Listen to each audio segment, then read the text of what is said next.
Greetings fellow Decepticons, Soundblaster 1987 here, continuing my Armada Decepticons trilogy with Transformers Armada, G1 Colors, Powerlinx Thrust. As you can see here, this is a repaint of the originally grey and green Armada Thrust figure in G1 accurate Thrust colours of burgundy and black with goldish tan accents. This figure was also available as Universe 2003 Sunstorm in Solero orange and black and creamy off-white, as well as in Dirge-like colours of dark blue and goldish tan. I don't have any of those variants of this mould, unfortunately, but what I do have is Armada Skywarp from my previous review.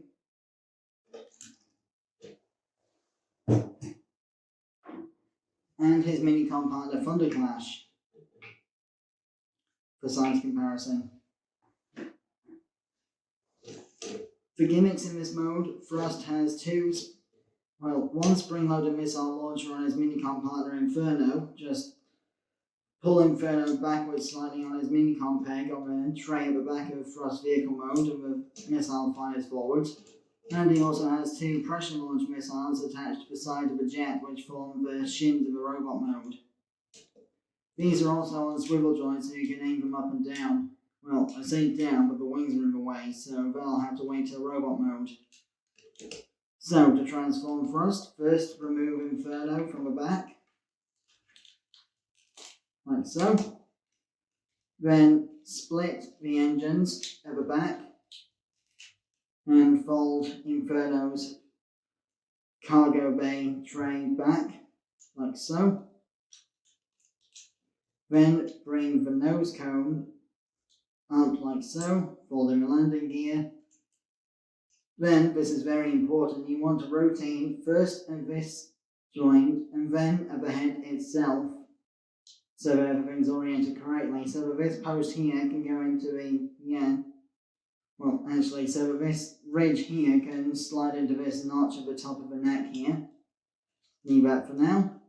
Unfold the sides of the fuselage to become the legs. Flip out the feet.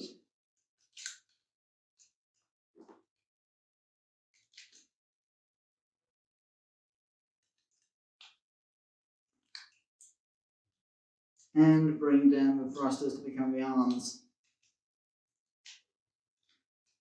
Like so. Finally, unfold the wings, like so.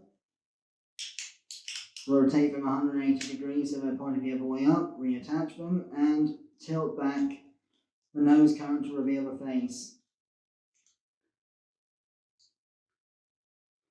As G1 Thrust was one of the so-called conehead retools of the original 80s Seeker mold, so too is Armada Thrust with this tall, conical sort of helmet shape he's got going on here, which in the anime was called Squid Head as a joke by the other Decepticons. Even Lord Megatron was in on that joke, which really annoyed Thrust. No wonder he turned to Unicron for help.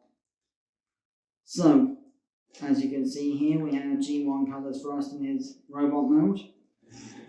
Before we move on to transform Minicon Inferno, unfold the cab into the legs like so. Then unfold the arms from the back, one of which will have the missile launcher attached to it. And here we have, Armada Inferno in robot mode. Not to be confused with the Energon Autobot Inferno, who is a full-size Transformer. I hate the way they reuse names in the Unicron trilogy from minicons to full-size Transformers in black throughout the years. It's so confusing. So, here we have Thrust and Inferno together for size comparison. Action.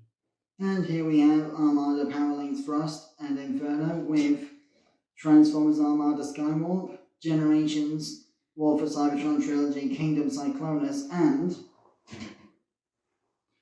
Armada Thunderclash. Just a moment.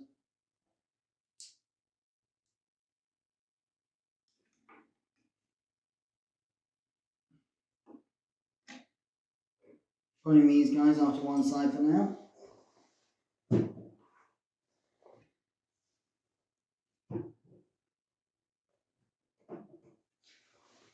As I mentioned in my Armada Skywarp review, I actually broke Armada Skywarp's minicon part of Thunderclash using the gimmick on Thrust here.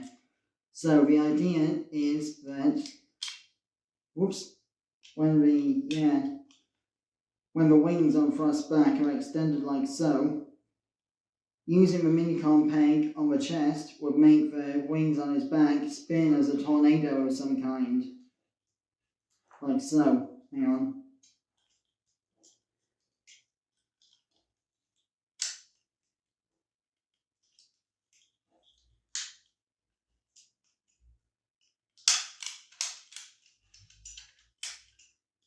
Unfortunately, it's a very temperamental gimmick and doesn't work very well. But basically, when you pull the minicon peg downwards, it will make the wings rotate.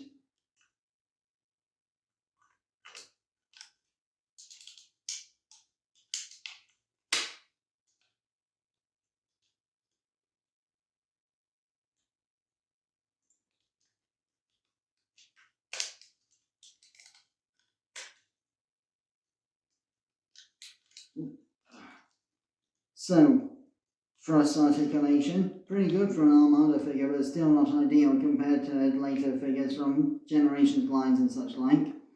So, full rotation of the neck, up and down shoulders with ratcheted outward movement. Elbows that seem to go both ways for some reason, but are restricted going the right way. Rotation of the waist, not sure why, but definitely a useful feature. Ball jointed hips and knees, and of course a downward thing of the toe for transformation.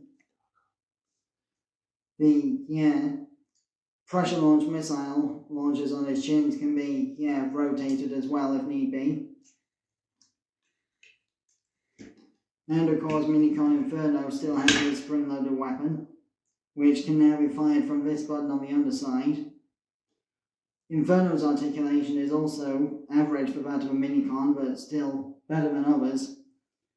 Up and down shoulders with the transformation hinge for outward movement, rotation of the waist, forward hips, and forward and back knees, which means he's one of few Minicons that can actually sit down inside Tidal Wave without any problems proportion-wise, so long as you take the missile launcher off his arm.